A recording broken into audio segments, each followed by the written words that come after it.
Mukama alina kyazimba mu ggwe eky'obwa Katonda. But he will come and save you.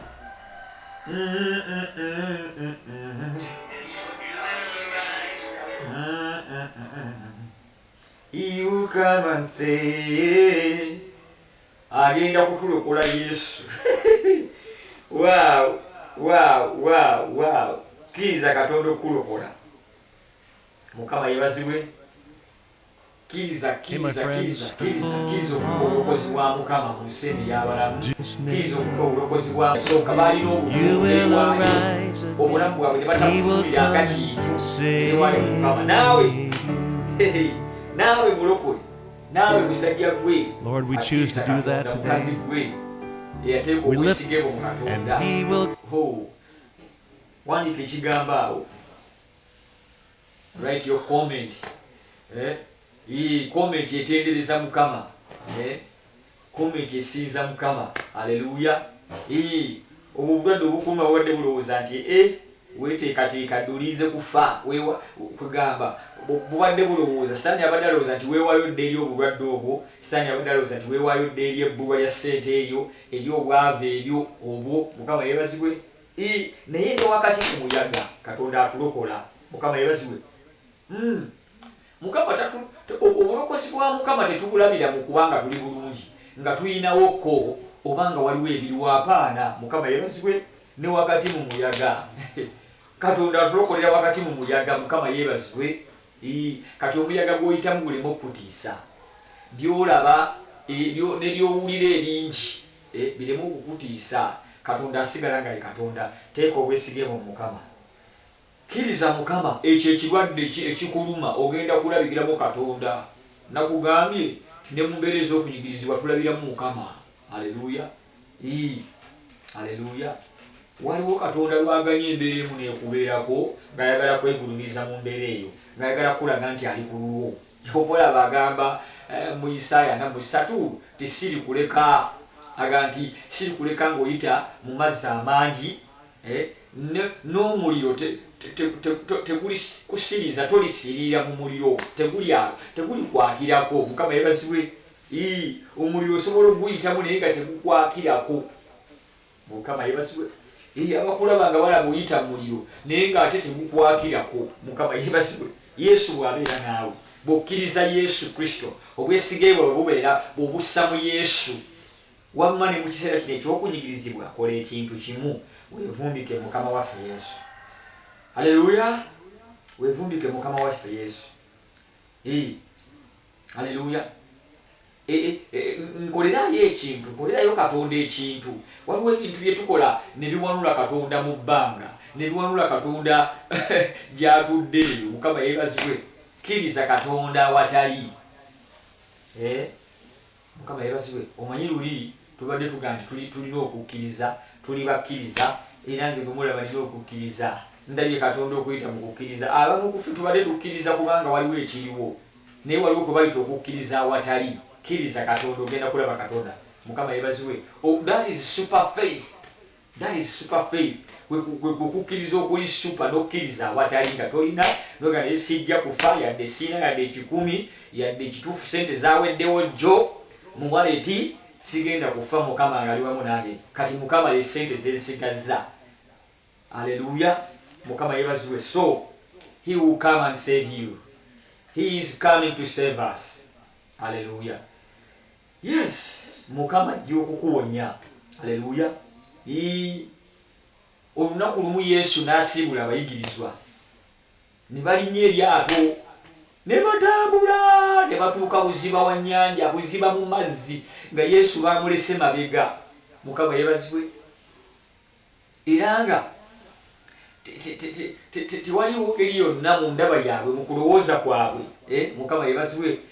Yesu ngeri gy'ayinza batuukako nga balowooza nti Yesu tasobola kubatuukako, nga balowooza nti oba oliawo bajja kusisinkana naye luvannyuma. Mukama yeebazibwe. Naye baba bali mu lyato buziba bwa nnyanja eyo wala, amayengo ne gabakuba, amayengo gabafuutuka mu maaso. Mukama yeebazibwe. Haleluya. Era bali bamanyi nti bafudde ne batandika okulaajana. Mukama yeebazibwe. Haleluya. Nga mu bo temuli n'omu alina kukkiriza nga Yesu tamuli kumpi awo mukama yebazibwe nga tebakkiriza nti Yesu muyiza wa bintu byonna nga tebakkiriza nti Yesu Kristo omulokozi omwana Katonda omulamu asobola obbala okuwulira bye bamulese singa bamukkiriza ne batandika kukaaba tufudde tunadda waffe Yesu yantulokodde mu muyaga luli twali naye mu lyato nga yeebase ne tumuyita n'atulokola n'awanika omukono naye leero taliiwo nga Yesu bamulabira mu kubeera awo nga bamulabako physically obulokozi bwa Yesu nga bwe babulabira nga tebalowoozangako nti Yesu asobola obbalokola from distance nga tebalowoozangako nti Yesu asobola okumanya obubi nga bubatuuseeko n'ajja n'abalokola baba bali awo nga Yesu agguse naawe Yesu agenda kugguka. Haleluya Jesus. Mandoroboseketere goborose. Haleluya Jesus. Haleluya Jesus. Mukama yebazibwe. Haleluya. Haleluya. Mukama yebazibwe. Mukama yebazibwe. Tuina ekyawandiikibwa kyaffe kiri main mu njiri eno ey'olwaleero. Mukama yebazibwe yadde nga wayiseewo ebyo okusooka. Haleluya. But he will come and save you. Mukama yebazibwe. Tugenda kulaba ugenda bikula Bayibuli mu Matayo 14. Mukama yebazibwe. Matayo 14 okuva ku 22. Mukama yebazibwe. Haleluya. So baganda bange totya bino ebiriwo bisobola okubaawo ekyo kyoyitamu. Yes, it can happen to you. Anything can happen to you. Naye Mukama asigala muwonya, asigala mulokozi, asigala asobola okukulokola, asobola okundokola. Mukama yebazibwe. Imusooka okukkiriza musajja gwe, imusooka okukkiriza mukazi gwe, imusooka okukkiriza mulokole gwe. Mukama yebazibwe. Va mu kwesaasira, va mu kweraliikirira. Ekyo Mukama si kyayagala. Mukama ayagala oyimirire. Kale ne bw'oba okaaba amaziga, ne bw'oba kale ne mu kwesaasiraako weesaasirire mu Mukama. Kale bw'oba otidde nnyo ng'obulamu bwo buli mu kwesaasira kati wakirira wekangabalize ogambe naye lwaki nkaaba nga Yesu Kristo waali yagamba nti talindeka. Bayibuli nga nti bw'abeera ku lwaffe omulabe waffe anaabaani. Mukama yebazibwe. Haleluya. Haleluya. That is the faith. Ekyo kyekika ky'okukkiriza. Ekyo kyekika ky'okukkiriza Katonda kyanoonya mu ffe. Omuntu n'okkiririza mu bulwadde, n'okkiririza mu kufa. Ng'oli wakati w'okufa n'obulamu. Embeera gy'olimu ekugamba ogenda kufa. Ekugamba naawe oli Kristiyaaba bafudde. Omanyi Sitaani ayogerera nnyo mu mbeera nga zino. Mukama yebazibwe. Sitaani ekimu ku by'asinga okukola yeenyumiriza kutiisatiisa. Kyova olaba bw'aba ajja gy'oli asoosaayo omwoyo gwa kutya.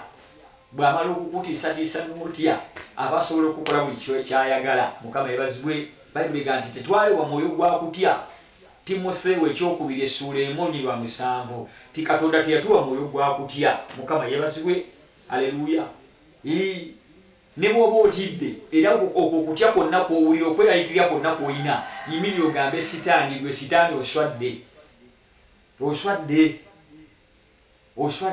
Eno embeera gye ndimu njirimu kaseera. Kutemya liiso nga Mukama alinzigyemu nga tekyaliwo. Ekyo ekikuluma mu linnya lya Yesu. Kkiriza Katonda nangirira olwaleero mu linnya lya Yesu. Kutemya liiso ogenda kuzuukuka nga Mukama akiggyewo nga tekikyaliwo. Haleluya. Alumoni yakuluma, asima akuluma, pressure, sikosero, kansa, siriimu. Kutemya liiso Katonda ng'agolodde omukono gwe, Katonda ng'atuusizza obulokozi bwe gy'oli, Katonda ng'azze okulokola. Kutemya liiso nga tekiriiwo mu linnya lya Yesu. Haleluya. He will come and save you. I believe. He is coming to save you. Mukama yebazibwe. Haleluya. Mukama agenda kujja akulokola musajja gwe. Kkiriza Katonda. Weetaaga obulokozi bwa Mukama. Mukama yebazibwe. Weetaaga obulokozi bwa Mukama. Obulokozi bwa Mukama bujja gy'oli. Kkiriza Katonda, gula omutima gwo, wanika emikono mugambe Mukama nninza obulokozi bwo. Mugambe Mukama ojja kundokola. Mugambe Mukama nzikiriza ng'ojja gyendi okundokola. newankubadde ennaku zonna eziyise newankubadde emyaka gyonna gye maze mu nsi obulamu bwange tebubadde bulungi obulamu bwange bubadde bwakumira ddagala kunywa ddagala waliwo abantu nga bakuyita wandwadde oli wandwadde omulabe yeefuga obulamu bwo mukama yeebazibwe kkiriza katonda okujja okukulokola aleluya mukama ajja okukulokola mu linnya lya Yesu Kristo omwana katonda mukama yeebazibwe he is coming to save you hallelujah Jesus he is coming to save you hallelujah mukama yeebazibwe yes Jane Bell mukama akuwa omukisa webale kubeerako namukose Sara mukama akuwa omukisa webale kubeerako haleluya yes gloria kutesa mukama akuwa omukisa webale kubeerako n'abalala bangi mukama akuwa omukisa yes mukama agenda kukulokola he is coming to save you ekimuleeta tajjirira muntu mulala yenna naye ajjirira ggwe he is coming straight to you in the name of Jesus Christ hallelujah mukama yeebazibwe mwebali kubeera nga mubeerako ate nga temusirika busirisi nga mukomentinga yes mukama yeebazibwe abantu tebatudde lwaki ggwakkiriza mukama lwaki gwalina okukkiriza mukama lwaki gwalabira buli kimu ekikyo mu mukama ng'osirika totuula be active participate in the Lord mukama yeebazibwe yogera osobola okwogerera mu nnyumba yo tewali muntu asobola kusirisiza ddala mukama yeebazibwe mukama baba takusirisiza osobola okwogerera mu nnyumba yo osobola okwogerera ku ssimu yo mukama yeebazibwe ebigambo bino bye mukomentinga ku social media ku platforms ez'enjawulo eby'obwa katonda mukama yeebazibwe birwanyisa ebyokulwanyisa ebiwanyisa ebigambo by'abantu abangi abateesiga mukama abakyatambulira mu buzibu bwa sitaani abatamanyi katonda mukama yeebazibwe kati bw'okomentinga onagambye nti Amina, I am a testimony. Thank you, Jesus. Yes. Kind of what? Kind of comment. Mukama yeebazibwe abantu babeera ku live streamings ez'enjawulo ezitali za Katonda ne bakomentinga obuseegu obuwemu mukama yeebazibwe kati naawe commentinga on these godly live streamings ebigambo ebyo by'okomentinga birwanyisa ebigambo biri ebyabalala ebigambo biri ebitagulumiza Katonda ebitazimba bwakabaka bwa Katonda mukama yeebazibwe haleluya so tosirika busirisi tobeera ku page tobeera ku live nosirika busirisi n'owuliriza ngiri mukama yeebazibwe because this is a church we are in the church tuli mu kanisa mu ngeri eno haleluya Bible yegamba olunaku lumu abayigirizwa ab'olugezigezi abasajja n'abakazi abannanfuusi bannaddiini ne bagamba Yesu nti ne bakomplaininga ne beemulugunya ku bayigirizwa ba Yesu nti agayigirizwa agasajja gaago nga gatuleekanira gakomeko gasirike omanyi Yesu yabagamba nti abo bwe banaasirika amayinja ganaleekaana mukama yeebazibwe mu Yesu temuli kusirika haleluya temuli kusirika fe abaana ba mukama tetusirika mukama yeebazibwe haleluya Jesus so baganda bano don't keep quiet at least ne bwoba osirise physically mukama yeebazibwe that you can keep talking spiritually mukama yeebazibwe there is a spiritual mouth mukama yeebazibwe there are spiritual words I'm telling you mukama yeebazibwe tosobola kusirika wenna tebasobola kusirisa wenna yogera mulokole yogera Katonda ali mu kujja kulokola mukama ali mu kujja kulokola Katonda ennyumba omuzigo gw'osulamu mukama yeebazibwe waggulu ku nsozi eyo gy'osula mu kikokko eyo gy'osula mukama amanyiyo Katonda ajja straight mu nnyumba yo mukama yeebazibwe bano ba Peetero ba Yokaana n'abayigirizwa abalala Katonda yali amanyi we bali newankubadde nga bamulekako emabega yali akimanyi nti omuyaga ogwo gugenda kubasisinkana naye mukama yali agalagezesa kukkiriza kwabwe mukama yeebazibwe naawe kyoyitamu Katonda akimanyi waliwo abantu ng'embeera mw'oyita ekyo ekyakutomera mukama akimanyi naye oluusi ayagala agezesa kukkirizako ayagala kukunyweza mu ye obeere mulokole w'amaanyi mu linnya lya Yesu Kristo omwana Katonda. Haleluya Jesus. Bikula nange Matayo. Matayo. Haleluya. Nga sinnabagenda njagala kubeebaza mikwano. Nga sinnaba kusoma byawandiikibwa njagala kubeebaza okubeerako ku the Joseph Muma Ministry Facebook page eno. Mukama abawe omukisa. Bashikete Mukama abawe omukisa. Abatwegasseeko olwaleero Mukama abawe omukisa. Owulire eddembe. Feel free at home. Haleluya. Era njagala baganda bange ne bannyinaze mikwano gyange munyaniririze ku Luganda abapya abatwegasseeko. Mukama yeebazibwe. Amiina. Owulire eddembe mu linnya lya Yesu Kristo omwana Katonda omulamu. Haleluya. Naawe Katonda alina ensonga lwaki atusisinkaniza olwaleero, atugassa olwaleero. Mukama ayagala kukulokola. Mukama ayagala kukusisinkana. Mukama ayagala kukuwonya mu linnya lya Yesu Kristo omwana Katonda. Mukama ayagala okyuke odde gy'ali, ove mu makubo amabi, olekeyo amakubo gaago amabi, okomewo gy'ali. Mukama akusaasire mu linnya lya Yesu Kristo omwana Katonda omulamu. Haleluya. So he is going to save you. He will come and save you. I'm telling you. Waliwo ekiseera ekitali wala nnyo ekinatera okutuuka. Abamu ku ekiseera kyammwe kiyinza okuba kituuse kya leero. Mukama agenda kujja akulokole mu linnya lya Yesu Kristo omwana Katonda omulamu. Haleluya Jesus. Haleluya Jesus. Mukama yeebazibwe. Haleluya. Bikola by'Abatume 14. Bikola by'Abatume Matayo 14. Mukama yeebazibwe. Matayo 14. Weebale Yesu olw'ekigambo kino. Weebale Mukama olw'ekigambo kino.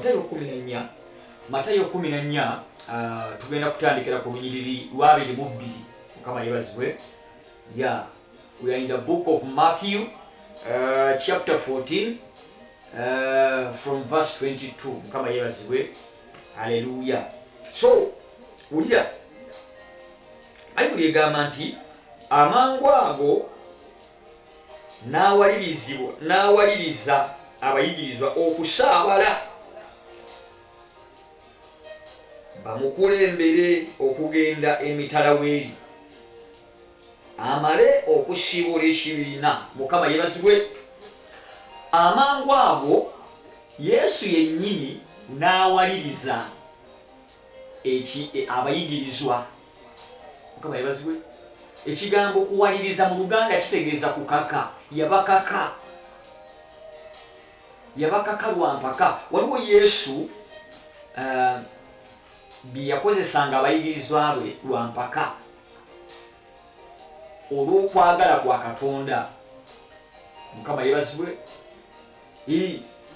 Waliwo naawe ebintu bingi by'owaliriziddwamu nga Katonda akuwaliriza buwaliriza, oba oyagala oba toyagala, naye nga ebyo byonna bibaawo, ekyo kyonna kibaddewo olw'okwagala kwa Katonda. Mukama yeebazibwe. Haleluya.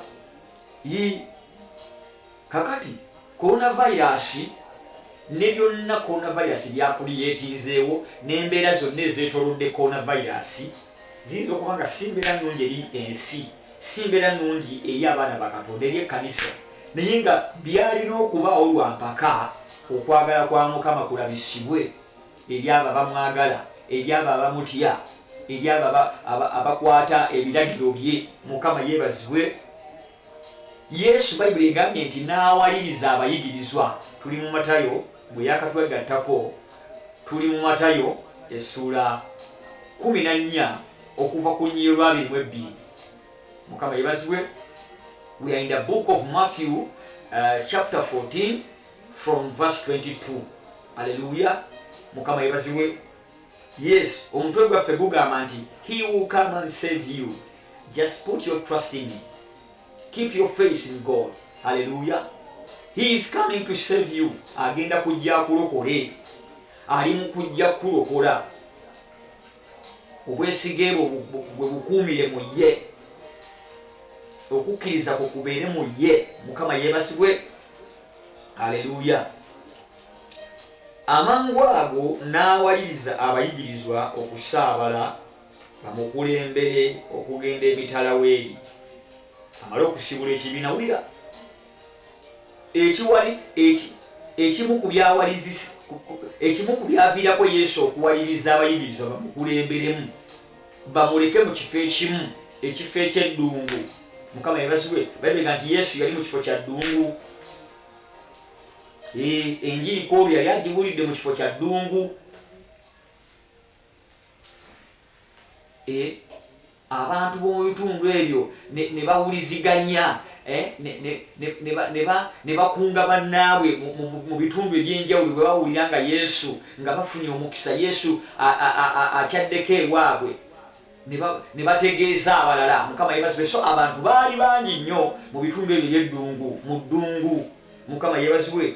Yesu bwe yalaba abantu nga bangi, kubanga Yesu Bayibuli nti yakwatirwanga ebibiina ekisa. Bano abayigirizwa be bo gye baayagaliranga okupakukira badduke bagende babuulire awalala. Yesu bwe yalabanga ebibiina n'abisaasira. Bayibuli n'asaasira ekibiina. Mukama yebazibwe. Haleluya. So Yesu n'agamba abayigirizwa be, Yesu n'awaliriza abayigirizwa be bamulekeko emabega.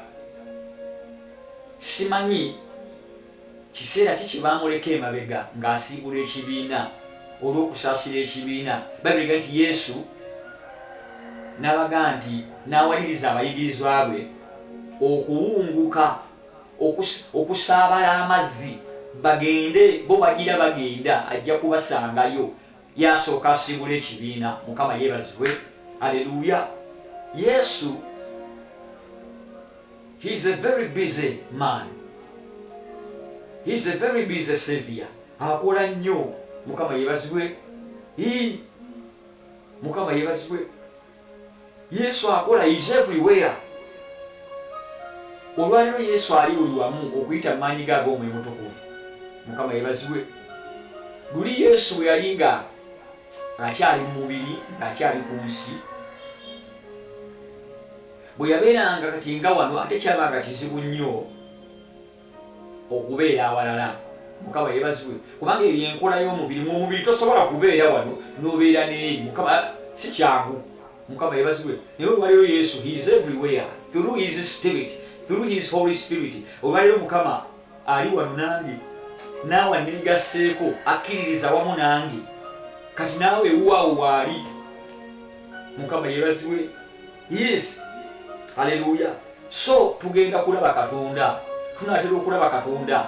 Mukama anaatera okulokola amayumba, abooluganda, abasajja n'abakazi, abantu ab'enjawulo. Owulire nti gundi Katonda yalokodde ab'egindi, bano yabaggyeko okisigeni. Mukama yeebazibwe. Kkiriza Katonda ajja okukulokola. Mukama yeebazibwe. Haleluya. Bayibuli egamba, tukyali ku lunyiriri lwa 22,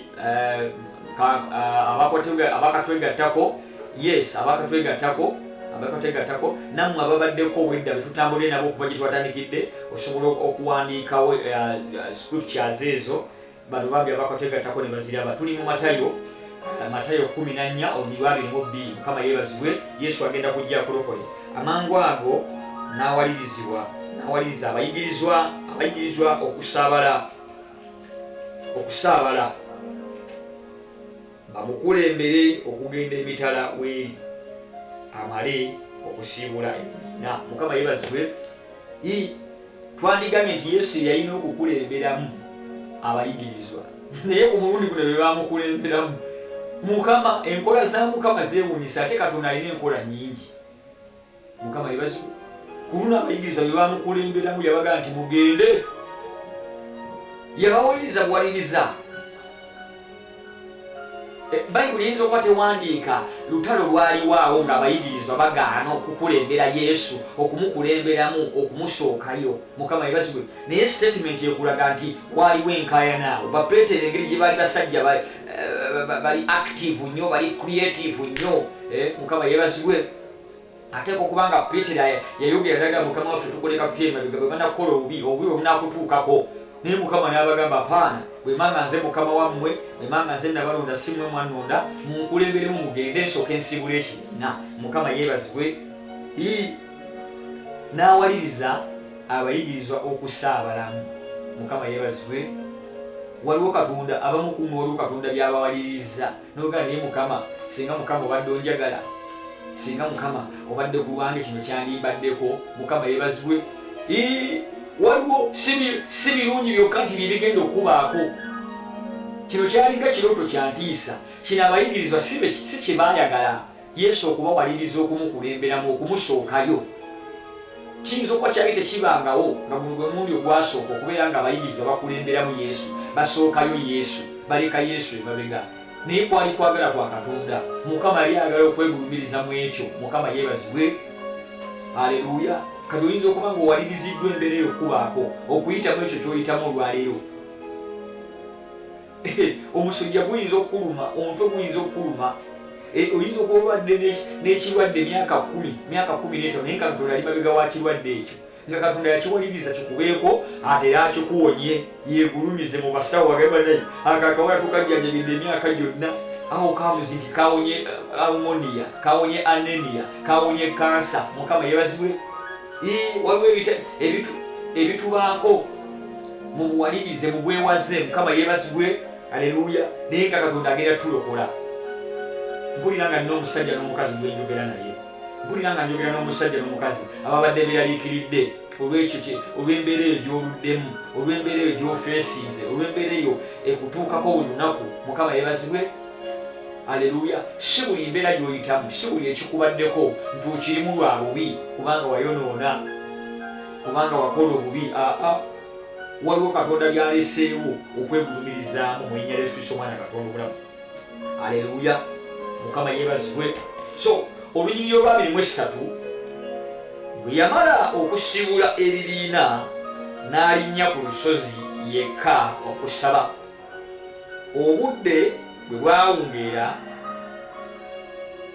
yaliyo omu. Mukama yeebazibwe. Yesu bwe yamala okusibula ebibiina nga bwe yasaba abayigirizwa nti mugende musabale mugende nsooke nsibula ebibiina. Olwa 23 tugambye bwe yamala okusibula ebibiina n'alinnya ku lusozi yekka. Wulira, oboolyawo obudde Yesu teyandibufunye nga bwe yali enkola ye okweyawulangako mu kusaba. Oboolyawo teyandibufunye ng'ali n'abayigirizwa be. Naye bwe yamala okusibula ebibiina ng'abayigiriza bamusuuseeyo, baasambadde dda amazzi bagenze, Bayibuli nti n'asooka okulinnya ku lusozi n'akola ki? N'asaba. Mukama yeebazibwe. Yesu ali principled. Aleluya. Yesu niwe yabeera wano ku nsi yali musajja musabi. Era abooluganda tusabe, musabe, tokowa kusaba. Weeyawuleko ne mu nnyumba yeeyo. Kolayo okusaba okw'omu. Yesu yeeyawulangako mu bibiina, mu bayigirizwa.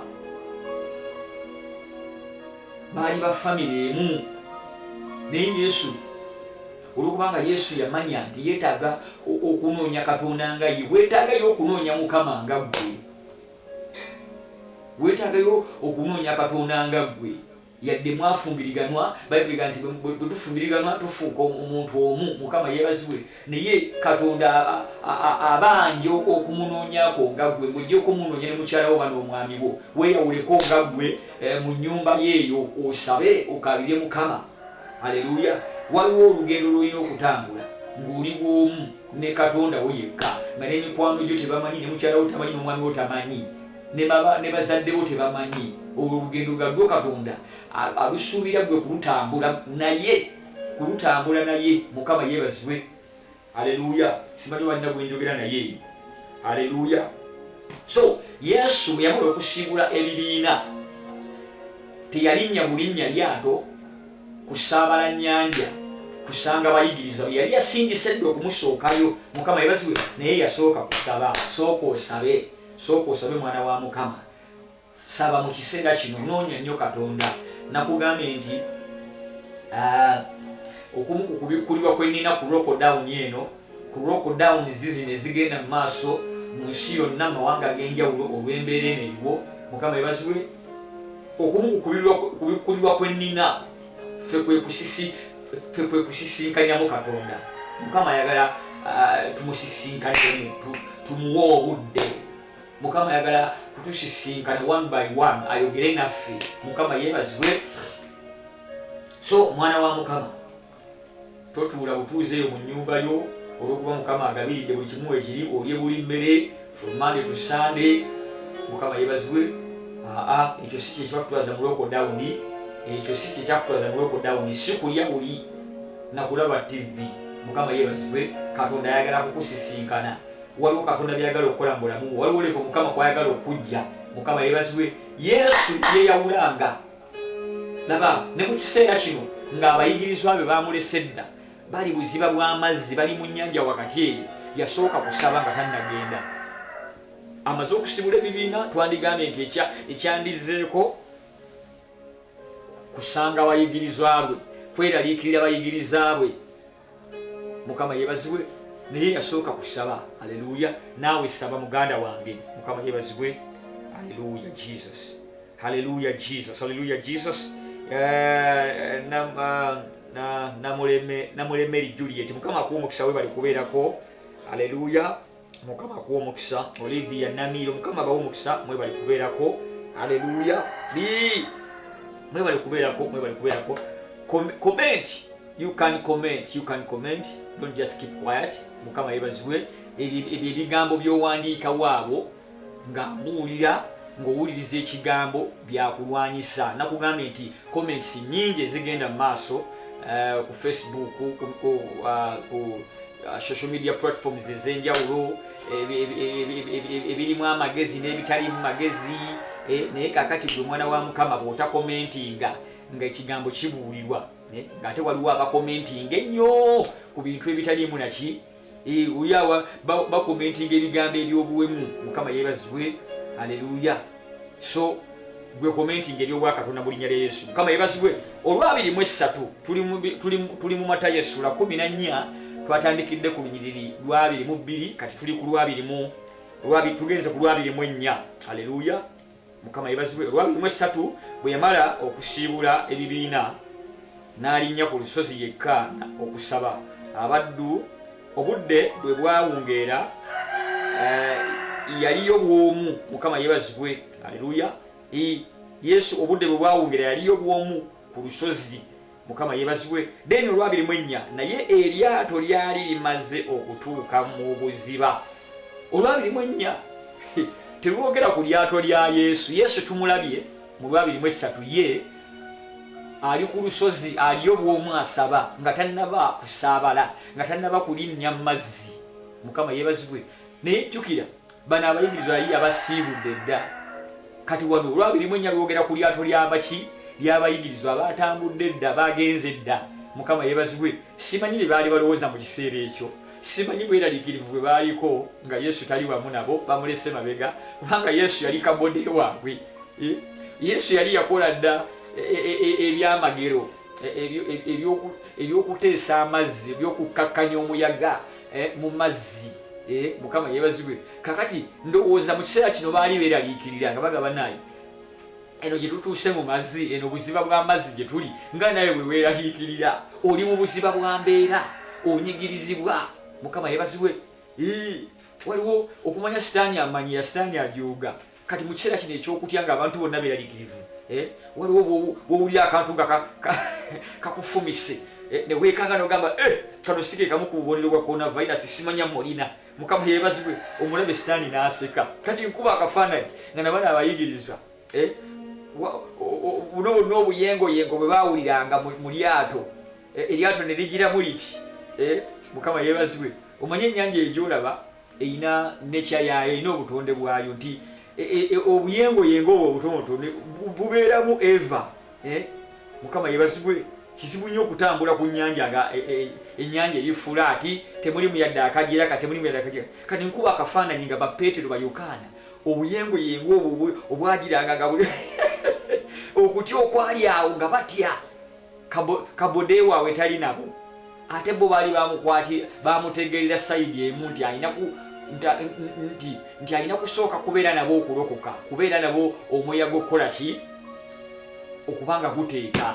Mukama yeebazibwe. Nga tebamanyi nti Yesu asobola okuyimiriza omuyaga from distance. Nga tebamanyi nti Yesu asobola obbalokola bwe bamukkiriza mukama yebazibwe bino byonna Yesu yabikola kuzimba mukama yebazibwe kyembikulwa mu kino Yesu asindika abayigirizwa abo okumusookayo mukama yebazibwe ng'agezaako okuzimba okukkiriza kwabwe mu ye ayagala okulaba oba ddala bamwesigira ddala oba balina enjawulo nabali abantu abalala abajjanga olw'ebyamagero abajjanga olw'okubawonyeza abalwadde mukama yebazibwe kyenkugambye nti oyinza okuba embeera gy'oyitamu olwaliro Yesu agezaako okuzimba okukkiriza kuli okw'omuggundu okw'amaanyi mu bulamu bwo mukama yeebazibwe aleluya so tokaaba maziga tobeera okukwata ku ttama tobeera okwemulugunya mukama yeebazibwe buli lunaku olw'obulamu bwo mu kiseera kino ekyokusoomozebwa mu ebyo byonna by'oyitamu ebyokusoomozebwa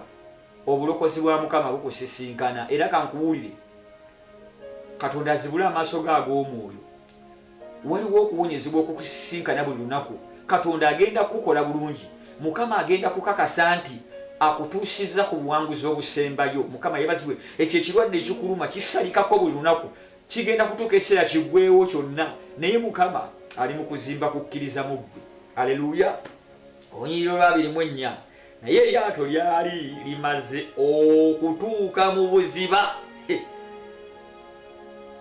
nga lyesunda eryato lyali limaze okutuuka mu buziba kati no bino byembanyumiza byembabuulira ninga abiraba ninga abirimu ninga alaba ba Petero ba Yokaana mu buziba bw'amazzi eryato litasokola ki okwesunda mukama yebazibwe naawe oyinza okumaze okutuuka mu buziba bw'embeera ng'eryato n'okwesunda lyesunda nga weesundira mu ndwadde yeekuluma weesundira mu bupangisa obwo obukwetoolodde weesundira mu bbulwa lya ssente mu bwanvu bwa ssente oli buziba bwa mbeera mukama yebazibwe wavadde eno embeera gyesookera kati oli buziba bwayo otambulira mu bweraliikirivu wulira 24 naye eryato lyali limaze okutuuka mu buziba nga lyesunda n'amayengo eryato lyali limaze okutuuka mu buziba bw'ennyanja nga lyesunda teryesunda kyeyagalire naye omanyi ekisunda eryato bwe libeera mu mazzi lisundibwa mayengo mukama yebazibwe bayibuli egambye nti naye eryato lyali limaze okutuuka mu buziba nga lyesunda n'amayengo kubanga omuyaga gwabafuluma mu maaso guno gwali muyaga gwennyini omuyaga gwali gwafulumye edda mu maaso g'abayigirizwa abatiitiiza batalina kukkiriza abayigirizwa ba mukama waffe Yesu mu kiseera ekyo nga nabo bakyali batiitiizi nga ggwe bano ba Petero bakola eby'amaanyi ba Yokaana bakola eby'amaanyi ba Pawulo n'abalala mukama yebazibwe nga mukama waffe Yesu amaze okugenda nga bamaze okuzimbazimbamu nga bamaze okuvumbavumbamu mu kukkiriza naye wano nga Yesu akyaliwo baali banafu nnyo nga batya mukama yebazibwe obulokozi bwa Yesu amaanyi ga Yesu bagalaba Yesu alya mukama yebazibwe bagalaba tebali mu bizibu aleluya wulira 24 naye eryato lyali limaze okutuuka mu buziba nga lyesunda n'amayengo kubanga omuyaga gwabafuluma mu maaso mukama yebazibwe omuyaga gwabafuluma mu maaso balaba omuyaga nga gujja okuyoola eryato ne batandika okukaaba Yesu ng'oli musajja muzibu nnyo kumbe kati lwetutegeera ekyakutusiibuza Yesu ng'oli musajja musaddaasi bulijjo watulonda 12 otusaddaake mukama yebazibwe bateeka okubanga bano abasajja abamu ku bendowooza yaabwe yali eyogera bwetyo ebyo byebigambo bye baayogera mukama yebazibwe nga tebalowooza nako nti Yesu alaba kye bayitamu Yesu ali wamu nabo mu kukkiriza nga tebalowooza nako nti Yesu newankubadde bamulese emabega eri naye ayina amaanyi n'obuyinza okulaba bye bayitamu n'okubibalokolamu mukama yebazibwe aleluya Jesus kubira Yesu engalo ez'amaanyi mukama yebazibwe nga naawe olwaleero w'olowooza otunuulira obuziba bw'embeera mukama yeebazibwe aleluya otunuulira obuziba bw'embeera n'ogamba bannange ekituufu katonda ono alabika yandokola atera abeeko wantuusa nveemu mukama yeebazibwe aleluya. Vic Donlove mukama akw'omukisa we bali kubeerako mazima Emmanuel mukama akw'omukisa we bali kubeerako ogambye nti I'm watching from Adonai Seta mukama akw'omukisa. Brenda Fassi ogambye nti praise God musuma mukama akw'omukisa we bali kubeerako Brenda Fassi abe Dubai bandabire mukama akwera omukisa Dubai eyo. Kasubo Susan mukama akw'omukisa we bali kubeerako bambi baddeko nnyo mukama bawo omukisa. Namule Mary Juliet mukama akw'omukisa agambye nti I'm live here in Saudi pastor. When I hear your songs, all my worries goes away, and I put my hope, trust and faith in Jesus Christ.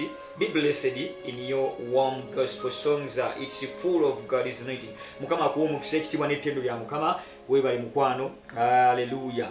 N'abalala bangi mu komenti nze wano n'abalala bangi mundaba mukama bawo omukisa. Yes, hallelujah. Temugenda kufa, mukama agenda kubalokola. By the way, katonda ali mu kkubo, obulokozi bwa mukama buli mu kkubo. Hallelujah. Mukama yeebazibwe. Wakati mu muyaga omungi abayigirizwa nga tebalina Yesu mukama yeebazibwe. Hallelujah. Olwabiri mu ennya lugambye nti naye eryato lyali limaze okutuuka mu buziba nga lyesunda n'amayengo kubanga omuyaga gwabafuluma mu maaso mukama yeebazibwe. Hallelujah. Simanyi gwe muyaga gukufulumyewa. Abamu omuyaga gwabasanga ku byeyo, abamu omuyaga gwabasanga bweru wa ggwanga lya buzaaliranwa abo. Toli mu Uganda, iwe Uganda ne toli mu Uganda, omuyaga gwakusanga eyo. Abamu omuyaga gwabasanga UK, abamu omuyaga gwabasanga mu America mukama yeebazibwe. Abamu omuyaga gwakusanga North America, South America, yonna gye gwakusanga. Bano omuyaga gwabafuluma mu maaso mukama yeebazibwe. Hallelujah. Balajana mukama yeebazibwe. Naye gwe mulokole, kino kitubeerera ekyokulabirako, ekyokuyigirako mukama yeebazibwe. Tokaaba bukaabi kukaaba kwa butakkiriza, wakiri kaaba okukaaba okw'okukkereza, wakiri laajana naye ng'olaajanira mu kukkiriza nti newankubadde wano mpitawo, newankubadde bino neetooloddwa bino nabiri, naye ngenda kuyitawo mukama ali wamu nange. He will come and save you. He will come and save. Mukama agenda kukulokola mu linnya lya Yesu Kristo omwana Katonda omulamu. Hallelujah. Wuli olwabiri mu ttaano awo ekiro mu kisisimuka ekyokuna najja gye bali ng'atambula ku nnyanja. Kubira Yesu engalo ez'amaanyi. Mukama yeebazibwe. Matthew chapter 14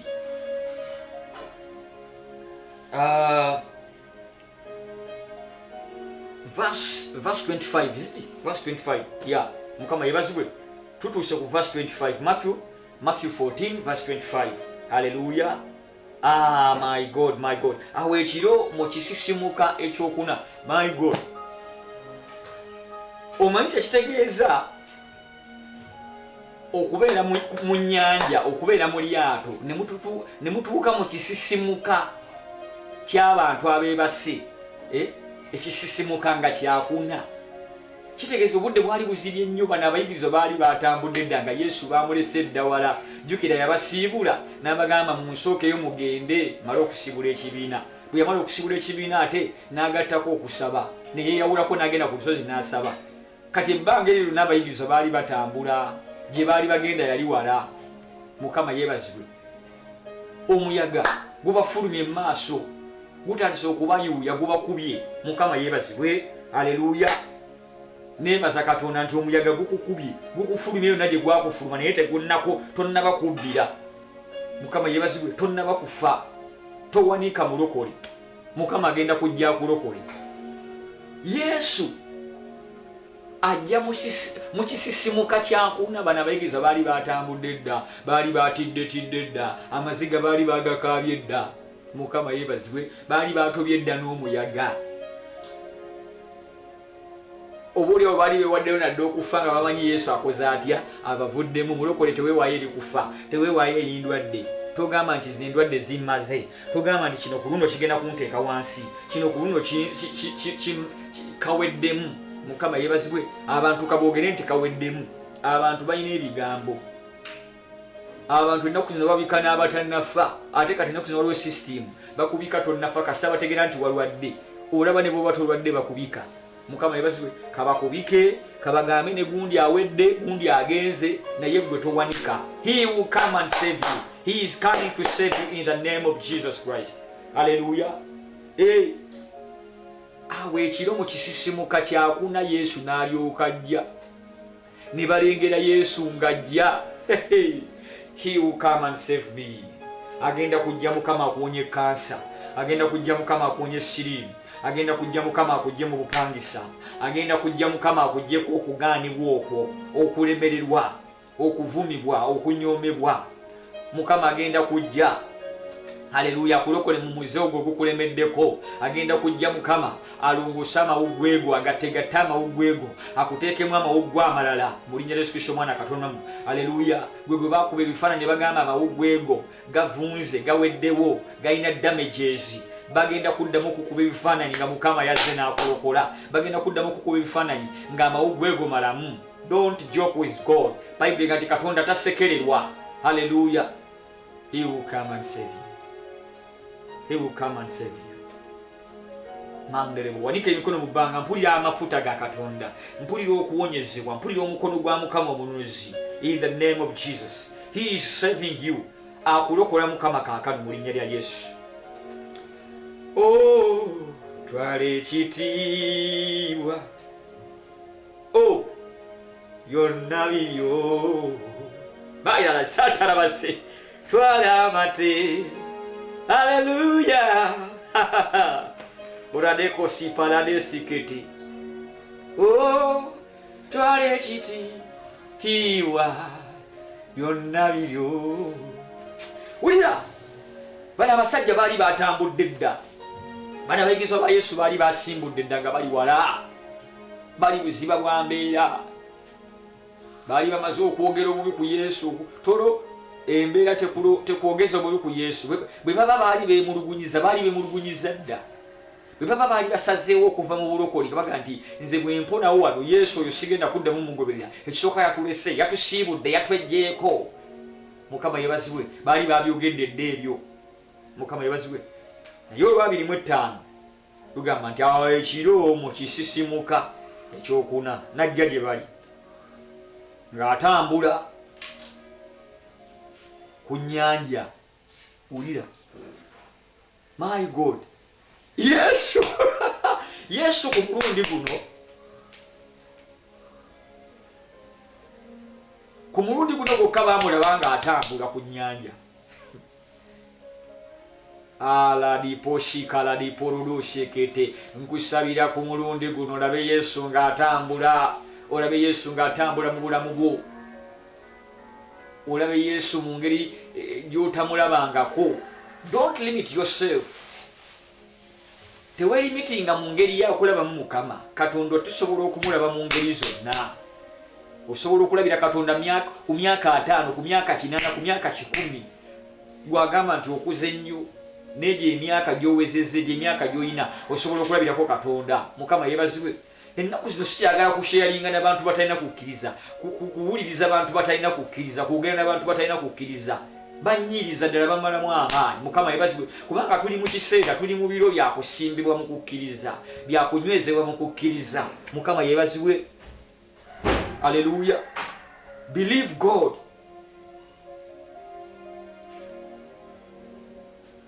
Era bw'obeera ng'oyogera n'omuntu atakkiriza ng'akubuulira stories ze ez'obutakkiriza waakiri bwe watali kyamugamba sirika.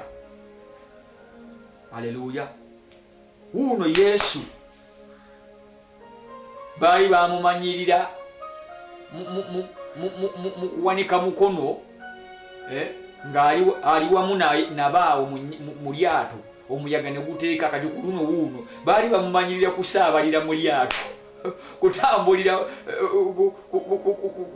kulinnya maato ng'abantu abalala bonna bwe balinnya amaato okuyita ku mazzi. Ku luno baamulaba atambuza bigere. Oh my God, Katonda atambuza ebigere mu linnya lya Yesu Kristo omwana Katonda omulamu. Hallelujah Jesus. Mukama yeebazibwe. Sophie nkusabira, Sophie namube, Mukama yeebazibwe. Katonda atambule butambuzi leero, olabe Katonda mu ngeri gy'otamulabangako. Brenda Fasse nkusabira Dubai gy'oli, olabe Mukama mu ngeri gy'otamulabangako. Mukama yeebazibwe. Kasubo kkiriza Katonda Kasubo Susan, olabemu Katonda akole mu ngeri gy'atakolangako eri obulamu bwo. Emire naye bale Mukama akolenge. Katonda ono abayigiriza gwe balaba nga atambulira ku nnyanja nga kyali tekibangawo, baali tebakirowoozangako nti Yesu asobola okutambula olugendo olwo. In fact okusinziira gye baali batuuse, Yesu yalina okukozesa entambula ey'okutambula mu maanyi ag'Omwoyo Mutukuvu. Senga yalinnya lyato yandiruddewo batuukako. Awamu alabika yabuukawo na bubuusi, baali tebakirowoozangako nti Yesu asobola okubuuka ebitundu ebimu olw'obudde, olw'obutabaawo budde. Mukama yeebazibwe. Nangirira amafuta amafuta agaleeta obulokozi obw'amangu, amafuta ga Katonda ago. Mukama yeebazibwe. Obulokozi obwo obudduka, obununuzi obwo obudduka, oba oliawo nga bukutuuseeko. Oh my God, nangirira Mukama mu linnya lya Yesu Kristo omwana Katonda, mpita obununuzi obwo obudduka, mpita ebyamagero ebirabika amangu, ebitaliimu nnyo kulindirira nnyo, bitusisinkane, kubanga ekyo Katonda waffe asobola okukikola. This is the liberation. Mpulira okubikkulirwa mu kyawandiikibwa kino mu nnyiriri zino. Mukama yeebazibwe. Yesu okutambula obutambuzi, okutambulira ku mazzi. It was the express way ey'okutuuka ku bantu bano. Mukama yeebazibwe. Haleluya. Haleluya. Mukama yeebazibwe. Katonda akutuukeko nga tomanyiridde. Katonda kukolera ekintu w'otakisuubulira. Bano abayigirizwa obulokozi bwabajjira mu nnyanja, baalaba Yesu. Yesu yabajjira nga tebamanyiridde, nga tebamanyi nako nti Yesu ajja batuuka mu kiseera ekyo. Bo baali bamanyi nti Yesu yabasindika kubasanga mitalaweeri nga basomosa ennyanja. Yesu yabasanga bakyali mu nnyanja, buziba bwa nnyanja. Mukama yeebazibwe. Hallelujah Jesus. Hallelujah Jesus. Hallelujah Jesus. Hallelujah Jesus. Kubira Yesu engali ez'amaanyi. Kubira Yesu engali ez'amaanyi. Awo ekiro kisisimuka ekyokuna najja gye bali, n'atambula ku nnyanja. Olwabirimu omukaaga, wuli olwabirimu omukaaga, abayigiriza bwe baamulaba ng'atambula ku nnyanja ne beeraliikirira ne bagamba nti dayimooni, ne beekanga nga batya. Mukama yeebazibwe. Wulira, bano abasajja baalaba Yesu yennyini. Yesu yennyini Mukama waabwe gwe baalaba, naye bwe baamulaba nga azze n'obulokozi, azze okubalokola mu muyaga, ne bagatta kutya ku kutya. Baalina okutya okw'omuyaga, okutawankana okw'omuyaga. Ne bwe baalaba Yesu ne bagamba nti ate ne dayimooni yiinezze. Oh my God. Mukama yeebazibwe. Obutakkiriza buyinza okulowoozesa nti olabye dayimooni, naye nga tolabye dayimooni. Ekituufu ng'olabye bulokozi nga Katonda. Oh my God. Let me talk about the fear. Bano abasajja okutya n'obutakkiriza biba balowoozesa nti Yesu dayimooni. Bwe baalaba Yesu naye ne bamugatta ku mbeera ze baali bayitamu, naye ne bamuteeka mu byeraliikiriza, ne bamugatta ku byeraliikiriza bye baalimu mu kiseera ekyo. Mukama yeebazibwe. Mulokole nkusabidde Katonda agule amatu ge ag'omwoyo, amaaso ge ag'omwoyo, obulamu bwe obw'omwoyo.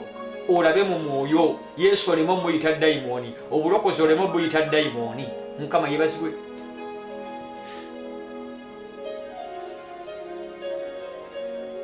Yesu asobola okujja mu ngeri gy'otalowoozangako nti asobola okujjiramu onaatera okulaba Yesu mu ngeri gy'otamulabangamu naye tomuyita dayimoni togaa nti eyo dayimoni naye ennumbye eyo dayimoni naye ezze kwegatta ku bizibu bye nnina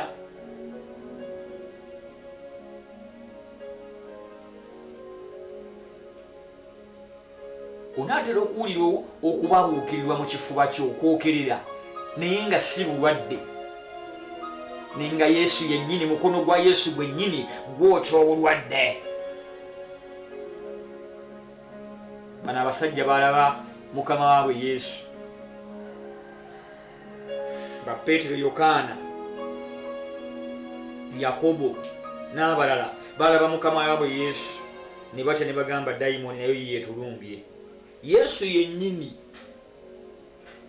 Yesu yennyini gwe baali bamanyi gwe baali batambudde naye ebbanga bamuyita dayimoni olw'okutya ngambira neyiba nti kibi nnyo okutya mu linnya lya Yesu gwe omwoyo gw'okutya tukwokya omuliro va mu nnyumba zaffe va mu mitima gyaffe va mu birowoozo byaffe va mu kufumitiriza kwaffe okwo okutya okwakuyingirira okwo okutya okwajja ne kukwebungulula olw'embeera mw'oyita kuffe mu linnya lya Yesu Kristo omwana Katonda baalaba Yesu ne bamuyita dayimoni ne baga dayimoni naye zze Hallelujah Jesus gwe togenda kuyita Yesu dayimoni olw'abiri abayigiriza bwe baamulaba ng'atambula ku nnyanja ne beeraliikirira ne bagamba nti dayimoni ne beekanga nnyo ne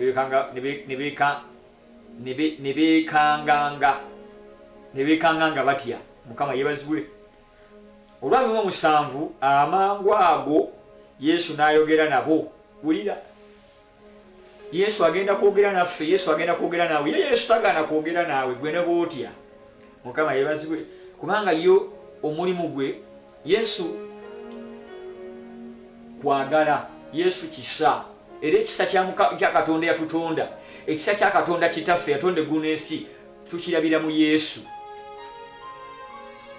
era Bayibuli nga twalokoka lwa kisa ekisa ye Yesu Mukama yeebazibwe bano abasajja bamuyita dayimoni ne bamwekanga naye Yesu n'ayogera nabo olw'abiri 7 amangu ago Yesu n'ayogera nabo n'abagamba nti muddeemu omwoyo nze nzuuno temutya Yesu agamba ddamu omwoyo mwana gwe ddamu omwoyo musajja gwe Yesu ye wuuyo Haleluya ddamu omwoyo mwana wa Mukama ddamu omwoyo sister ddamu omwoyo brother ddamu omwoyo mukwano gwange gwandaba Yesu ye wuuyo ne mu mbeera eno Yesu mwali ne mu muyaga guno Yesu mwali Haleluya oyinza okuba nga tomulabye mu ngeri zewamanyiriro mulabiramu oyinza okuba nga Yesu tajjidde mu ngeri gye wasembayo mulabiramu Haleluya nkusabira Katonda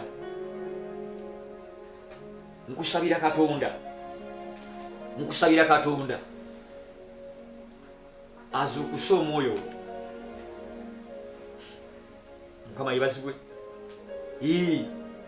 abamu ku mmwe emyoyo gyammwe giringa mifu omulabe yakutta mu mwoyo oli mufu omwoyo wo muyi oli muyi Mukama yeebazibwe nangeri ya elevator z'eggulu zikusunde ziramuse omwoyo wo Haleluya ng'abasawo nga Katonda bwe yawa abasawo balina ebyuma ebyo mu ddwaliro ebikuba abantu ne badda engulu naawe Katonda omwoyo omutukuvu wa Katonda akusunde odde eggulu edde engulu omwoyo wabeere alert omwoyo wabeere stable Mukama yeebazibwe bano abasajja tebasobola kubikkulirwa Yesu nti Yesu tebasobola kutegeera newankubadde azze atambula tebasobola kumanya nti Mukama waffe ku mulundi guno atambulidde ku mazzi basooka mulabanga muzimu nga dayimoni Mukama yeebazibwe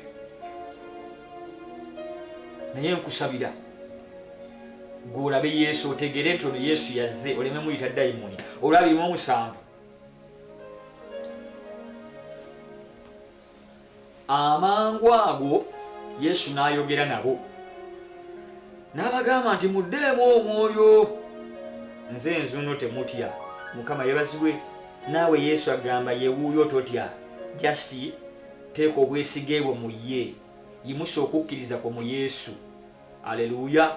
Ne mu buziba bw'embeera, ne mu kutulugunyizibwa, mu kweralikirira, mu kutya kw'olimu, yimusa okukkiriza kwo mu Yesu. Okukkiriza kwo kusigale mu Yesu. Hallelujah, Jesus. Oh, Jesus. You are our strength when we are weak. Gwe maanyi gaffe bwe tuba abanafu. Gwe kuwonyezebwa kwaffe bwe tuba abalwadde. Olwekyo Mukama tukuyita gwe Katonda yasisinkana abayigirizwa buziba bwa nnyanja mu muyaga omungi. Omuyaga gw'abafuutuka mu maaso. Mukama abantu bangi omuyaga gw'abafuutuse mu directions ez'enjawulo, mu mawanga ag'enjawulo, naye bayambe. Imusa obwesigwa bwabwe mu ggwe, imusa okukkiriza kwaffe mu ggwe Mukama, mu linnya lya Yesu Kristo Omwana Katonda omulamu. Amangu ago Yesu n'ayogera nabo n'abagamba nti muddeemu omwoyo, nze nzuno temutya. Mukama yebazibwe. Yesu ayagala tuddemu omwoyo. Mukama ayagala oddemu omwoyo. Omuntu bw'otya n'omwoyo gwo gubanga okukuvuddemukko ne gudda ebbali. Kyova olaba Katonda yagamba Yoswa nti sooka oddemu amaanyi ogume omwoyo. Bw'oba togumye mwoyo, Mukama yebazibwe. Oba tosoose kuguma mwoyo tosobola kukola by'amaanyi. Tosobola kuva mu kutya na kweralikira. Sooka oddemu amaanyi ogume omwoyo mu linnya lya Yesu Kristo Omwana Katonda omulamu. 18 Peetero n'amuddamu n'agamba nti Mukama wange, obanga gwe wuuyo, ndagira njije gy'oli ku mazzi. Wulira lino li Peetero. Mukama yebazibwe. Peetero yali musajja muzibu nnyo tomuzanyisa. Ye yagamba yamugambirawo ssebo. Ekyo tekimala kukukkiriza nti gwe wuuyo Mukama waffe, yadde otugambye tugume omwoyo tuddemu amaanyi. Yamugamba ssebo, obanga ye ggwe, ndagira kale nange nga tambulireko. Mukama yeebazibwe. Aleluya. Peetero n'agamba Yesu nti ssebo, obanga ye ggwe Mukama waffe, obanga ye ggwe wuuyo, nange ndagira mu buyinza bwo nga tambulireko. Olwo nno n'akakasa nti ye ggwe. Mukama yebazibwe. Naye Peetero yalinamu ku buvumu. Awo waliwo atayinza n'agamba Yesu, kubanga mwabulamu n'omu agamba Yesu nti ndagira nga tambulireko nga gwe bw'ogatambuliddemu, bonna nga bakyatidde. Naye Peetero n'ayambala obuvumu. Naawe Katonda akuwa obuvumu obwo mu linnya lya Yesu Kristo Omwana Katonda omulamu. Haleluya. Olwabirimu 8 Peetero n'amuddamu n'agamba nti Mukama wange, obanga gwe wuuyo, ndagira njije gy'oli ku mazzi. Mukama yebazibwe. Olwabirimu 9 n'agamba nti jangu. Peetero n'avaayo mu lyato n'atambulira ku mazzi okugenda eri Yesu. Oh my God. Peetero yafuna omukisa ogutambulirako ku mazzi omulundi gwe ogusooka mu linnya lya Yesu. Naawe olw'okukkiriza n'olw'amaanyi agali mu Yesu Kristo gwe wakkiriza, nkusabidde otambulire ku mbeera. Nkusabira mu linnya lya Yesu oyambale obuvumu n'okukkiriza mu Kristo Yesu, otambulire ku mbeera. Ekiseera kino kyakutambulira ku mbeera. Mukama yebazibwe. Waliwo amaanyi, waliwo obulokozi obujja gye tuli obutusisinkana wakati mu muyaga omungi, mu buziba bw'embeera. Mukama yebazibwe. Obutuviirako kutambulira ku mbeera, ogenda kutambulira ku mbeera. Peetero n'atambulira ku mazzi omulundi gwe ogusooka, mu bweraliikirivu bwe baalimu, mu buziba bw'amazzi, omuyaga nga gwewakubye bonna batobye. Peetero yafuna omukisa ogutambulira ku mazzi nga Yesu bwe yagatambulirako. Yesu yagamba nti mmwe abanzikiriza mulikola ne bye sikoze kubanga nze ngenda eri Kitange. Mukama yeebazibwe, ekiseera kituuse otambulire ku mbeera eyo. Embeera Mukama agireseewo paka ng'ogitambuliddeko. Mugambe Mukama gwe Katonda eyatambulira ku mazzi n'ojja eri abayigirizwa n'obalokola mu muyaga. Kitange, Bayibuli egamba, Pawulo ayogera nti nyinziza byonna mu Kristo ampa amaanyi. Tusobola okutambulira ku mbeera eno, tusobola okutambulira ku kufa, tusobola okutambulira ku kufa ne kutatumira, tusobola okutambulira ku coronavirus ne tutamulwala n'atatutta. Mukama yeebazibwe. Bano mu mitawaana mwe baali mu mitawaana wakati, kubanga n'amazzi ago galaba nago mitawaana. Omuntu bw'ogwa mu mazzi ofa, amazzi gatiika. Ng'oggyeko omuyaga ogw'abalumba mu mazzi. Naye Peetero n'atambulira ku mazzi. Nangirira mu linnya lya Yesu, wanika emikono mu bbanga. Nangirira mu linnya lya Yesu, otambulire ku mbeera eyo. Otambulire ku muyaga ogwo olw'okukkiriza Yesu, olw'obulokozi obuli mu Yesu, olwa Yesu Kristo Omwana Katonda omulamu oyo gwe weesiga. Hallelujah Jesus. Hallelujah Jesus. Wulira. Kisoboka mu linnya lya Yesu. Era okubeerako nga tonnafa newankubadde oyita mu by'oyitamu, oli wakati mu kutambulira ku mbeera. Yesu embeera ekyaliwo naye ogitambulirako. Kati ate wulira, tekikoma ku kukitambulira butambulizi, naye Katonda agenda gimalawo. Kubanga Peetero teyatambulira butambulizi ku mazzi, naye Katonda yabalokola mu muyaga. Omuyaga ne gukoma, naye endwadde ekoma, ekyo ekirwadde kifa kibula mu linnya lya Yesu Kristo Mwana Katonda omulamu. Hallelujah Jesus.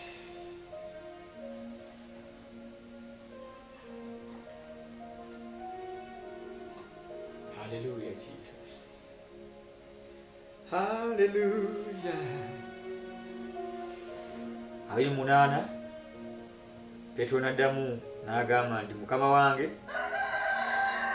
kubanga gwe wuuyo, ndagira njije gy'oli ku mazzi. Olwa 29 n'agamba nti jangu. Peetero n'avaayo mu lyato n'atambulira ku mazzi okugerera Yesu. Ekyo kyokka kyali ky'amaanyi nnyo.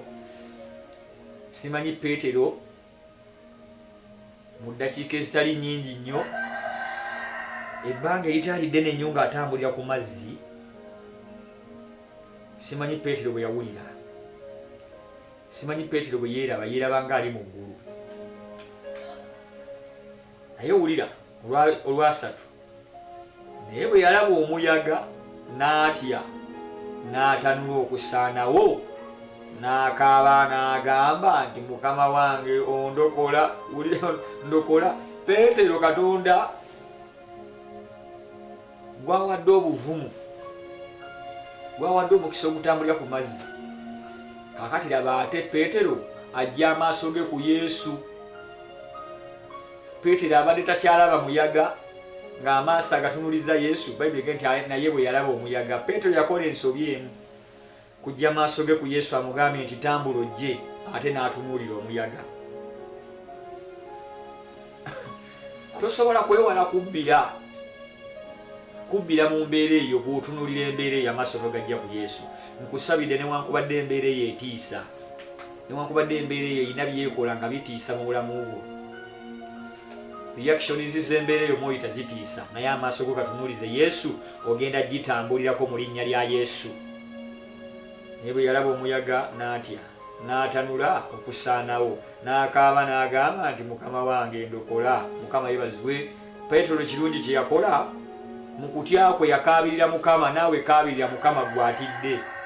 Naawe mu kutya kwo mu kujja mu maaso go ku Mukama n'otunuulira embeera waakiri kaabirya Mukama ajja kukulokola. He will come and save you. Hallelujah. Amangu ago Yesu n'agolola omukono gwe n'amukwata n'amugamba nti gw'alina okukkiriza okutono kiki ekikubuusiza. Tewali kirala kyaleetera Peetero okukubbira kutandika kukka mu mazzi kutya. Mukama yebazibwe. Tewali kyaleetera Peetero kutya butakkiriza. Mukama yebazibwe. Mu kyandiikibwa kino tulaba okukkiriza n'okuteeka obwesigwa bwaffe mu Mukama. Mukama yebazibwe. Opposite y'obutakkiriza kutya. Buli lw'otakkiriza Mukama ogenda kutya. Toyinza kwewala kutya nga tokkiriza Mukama. Mukama yebazibwe. Yesu n'amugamba gw'alina okukkiriza okutono kiki ekikubuusiza lwaki obuusabuusa? Yesu yali akyagayimiriddeko amazzi ng'akyatambula okujja gye bali. Yesu yali tannaba kutuuka ku lyato lyabwe.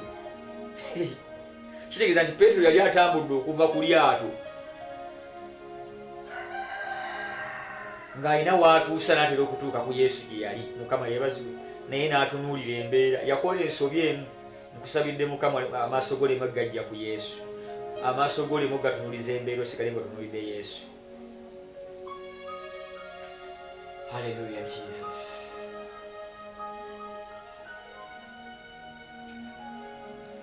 Mukama tutunuulidde ggwe.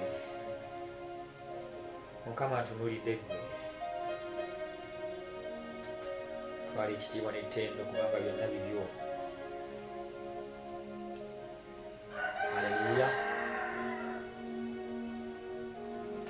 Naawe atiddeko abirya Mukama. Naawe abadde atandise okubbira olw'embeera. Waliwo embeera ekusukkako. Peetero embeera yamusukkako. Amaaso ge gajja ku Yesu n'atunuulira embeera n'atandika okubbira. Naye bwe yayita Katonda, bwe yayita Yesu nti Mukama wange ndokola, Yesu yamulokola. Yesu ajjudde ekisa n'okusaasira. Kusabira Mukama akulokole ne mu kutyako. Ng'oyita Mukama, kola ekintu kimu, tolekaayo kuyita Mukama.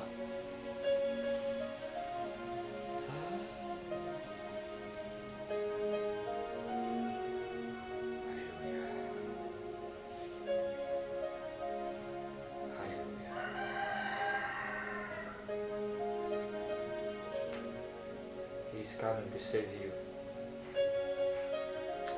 He's coming to save you. Hallelujah. Kansomonyere lumu. Amangu ago Yesu n'agolola 3:2. Amangu ago Yesu n'agolola omukono gwe n'amukwata. N'amugamba nti gwe alina okukkiriza okutono. Kiki ekikubuusiza? Kiki ekikubuusiza? 3:2 bwe baalinnya mu lyato, omuyaga ne guggwaawo.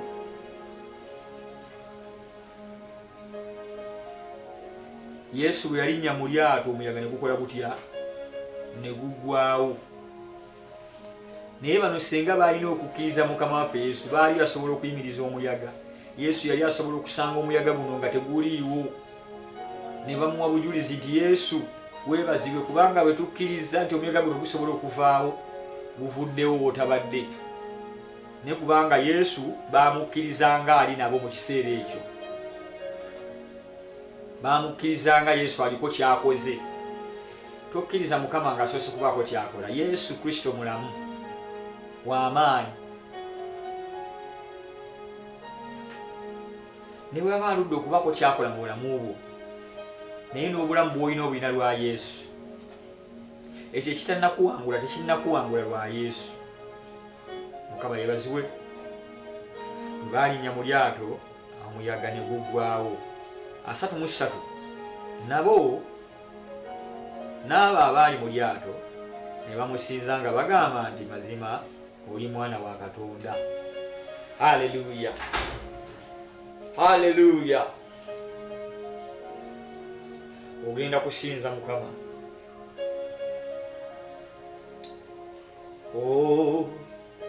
Twala ekitiibwa, twala ekitiibwa. Manika emikono osinze Mukama. Twala ekitiibwa, twala ekitiibwa.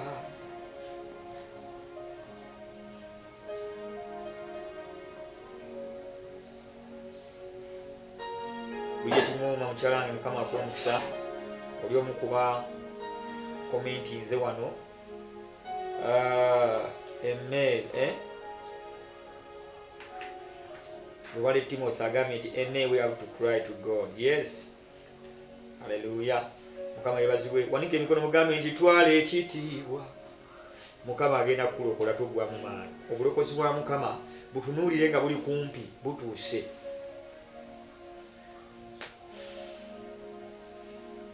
Salawo busazi.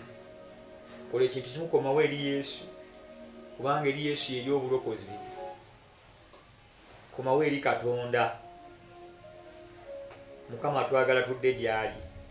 Obulokozi bwaffe Mukama abulina. Mukama alina engeri nnyingi nnyo ez'okutulokolamu, ez'okutuwonyaamu. Mukama yeebazibwe. Haleluya. Muganda wange mwannyinaze gwandaba nga tokkirizanga Yesu Kristo kuba mulokozi wo. Kkiriza Yesu Kristo olwaleero ayingire mu bulamu bwo. Yesu yagenda okuwonya emiyaga egyo gyonna. Ogenda kuwulira ng'oli seefu mu Mukama. Tolina ngeri gy'osobola kuwona nga toli mu Mukama. Ate Yesu yekkubo n'amazima n'obulamu. Bayibuli egamba teri agenda eri Katonda okuggyako ng'ayita mu Yesu. Yagamba nti ali mu ye ne bw'aliba afudde aliba mulamu. Nze neegomba era njayaana okubeera omulamu emirembe n'emirembe mu Kristo Yesu. Kale wanika emikono wayagala okulokoka. Gamba nti ayi Yesu, olunaku olwaleero nze Ngoma Joseph, teekawo erinnya ly'omuganda wange mwannyinaze. Buli alokoka teekawo amannya go. Nze Ngoma Joseph, naawe teekawo agagamba nti nze Ngoma Joseph, olunaku olwaleero nsazeewo okukwetwalira ng'omulokozi wange. Nkusaba ondokole, nkwatirwe ekisa Yesu nga bw'ozza okwatibwa abalala bonna ekisa. Nsonyiwa ebibi byange byonna ebyankolerwa ne bye nneekolera, bye nneekoledde ne bye bankoledde mwoyo ne mubiri, bye bankolera nga bamanyi ne bye nneekolera nga manyi, ne bye bankolera nga tebamanyi, ne bye nneekolera nga simanyi, bye nneekoledde nga manyi ne bye nneekoledde nga simanyi, bye bankoledde nga bamanyi, bye bankoledde nga tebamanyi. Mukama binsonyiwe, naaza n'omusaayi gwo ontukuze nange naba mulongoofu, kubanga Mukama ntegedde nga gwe mulokozi gw'osonyiwa ebibi, era abo b'olongoosezza babeera balongoofu. Mukama nnongoosa. Mukama nkusaba osangula amannya gange mu bitabo bya Sitaani byonna, ogawandiike mu kitabo eky'obulamu obutaggwaawo. Ndikomawo gy'oli mu ggulu, ng'ebiro byange eby'okubeera ku nsi biweddeko, nga kalenda yange eweddeko, eri ggwe gye ndidda, era nange ndyesiima mu bulamu obw'obutaggwaawo, mu bulamu obw'okukusinza emirembe n'emirembe ne bamalayika bo. Leero Mukama nzikiriza n'omutima gwange, era njatula n'akamwa kange nga sikakiddwa wabula neesalirawo, ndokose webale kundokola. Kubira Yesu engalo ez'amaanyi. Twebaza Katonda olokose mwannyinaze, olokose muganda wange. Noonya ekkanisa y'abalokole, otandika okukuŋŋaana n'abalokole. Era ojja kubatizibwa, bwe tulokoka tubatizibwa mu mazzi amangi kubanga okwo kwe kubatiza okutuufu ne mukama waffe Yesu kwe yabatizibwa. Laba abasumba abo yonna gyonna afuna ekkanisa entuufu bagambe bannaye nalokokera ku online naye sibatizibwanga bajja kukubatiza. Mukama akusabira akunyweze mu kisa kye, ekitangala kya Katonda ekyo ekyase ekyo ekitandisa okwakira mu ggwe kibeerewo. Mukama akunyweze mu linnya lya Yesu.